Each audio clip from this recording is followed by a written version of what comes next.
नमस्कार। हैप्पी जन्माष्टमी।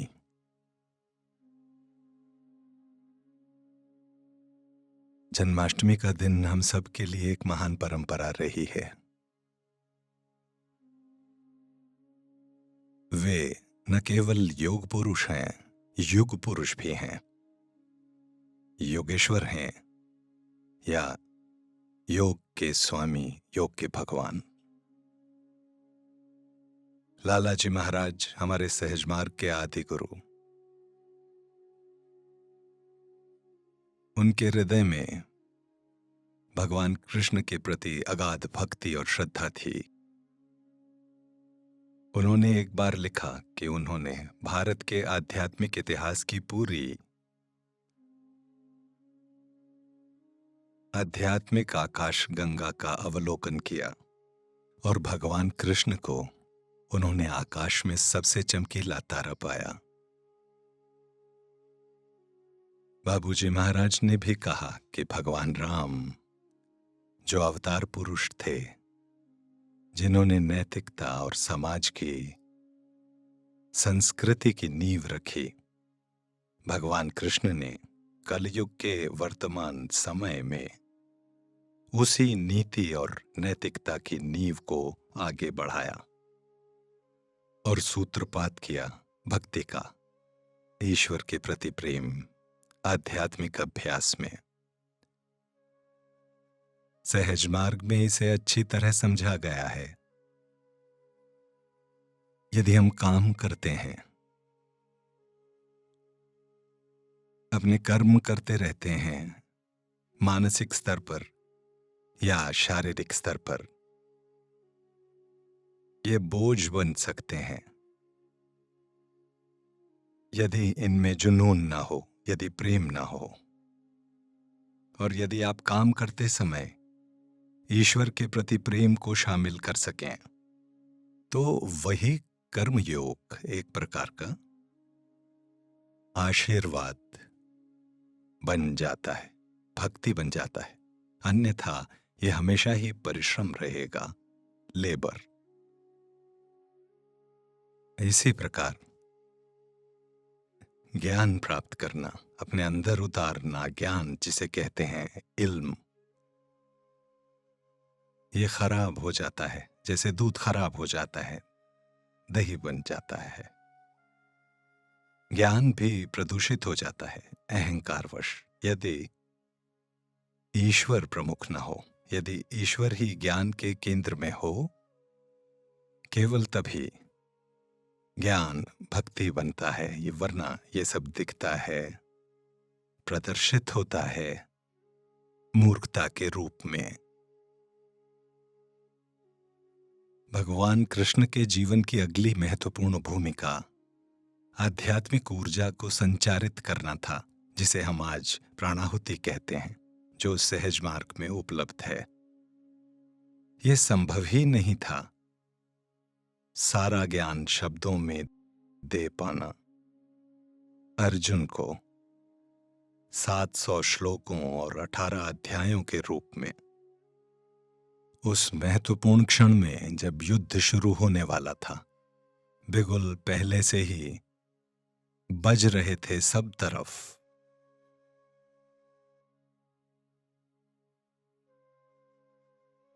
और तब एक क्षण आया जब अर्जुन युद्ध से हट गया, बोला मैं ये युद्ध नहीं कर सकता। आप वहां की स्थिति की कल्पना कर सकते हैं।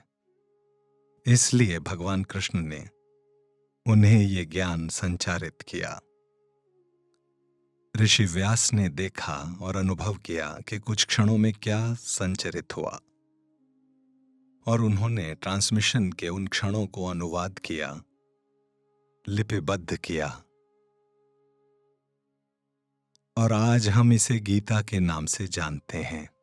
700 श्लोक।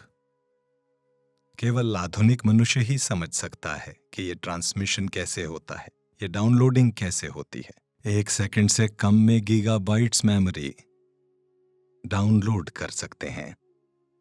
तो आज इसे समझा जा सकता है और हम ज्ञान के संचरण के विचार को समझ सकते हैं। अपने जीवन काल के दौरान जब भगवान कृष्ण दिव्यलोक के लिए प्रस्थान करने वाले थे,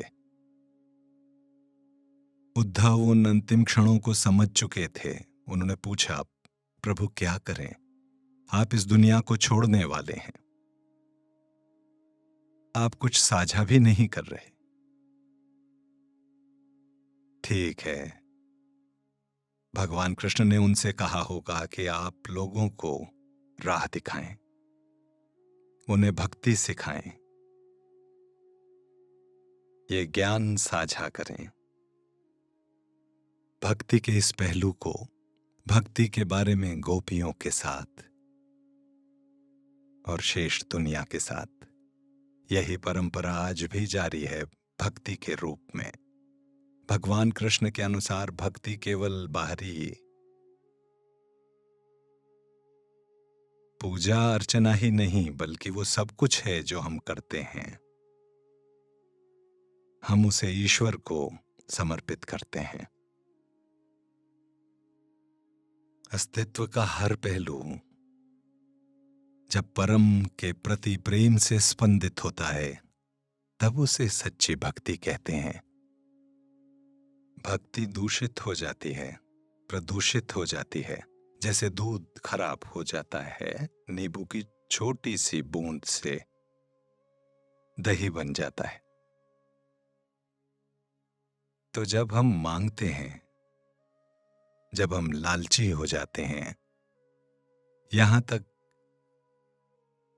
कि ये विचार ब्रह्म विद्या का, विचार मुक्ति का, यदि मन में ऐसे विचार आ भी जाएं और आप कहें, प्रभु मैं आपकी पूजा कर रहा हूं, ध्यान कर रहा हूं, मैं भक्ति कर रहा हूं,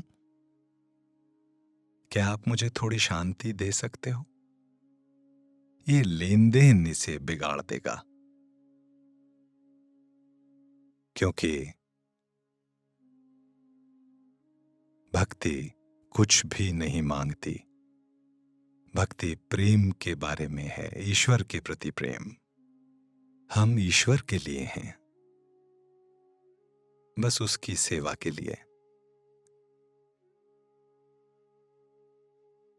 उनका जीवन सदैव प्रकाश स्तंभ बना रहेगा। आध्यात्मिक तेज का, आध्यात्मिक जीवन का, इसे आत्मसात करें और उनके सार को अपने जीवन का हिस्सा बनाएं। सहज मार्ग प्रणाली के गुरुजनों का पदानुक्रम शुरू होता है भगवान कृष्ण से, और ये जारी है। आप में से बहुत से लोग जानते होंगे, कुछ नहीं भी जानते होंगे। गुरुजनों का पदानुक्रम शुरू होता है भगवान कृष्ण और राधा से, फिर आते हैं चैतन्य महाप्रभु,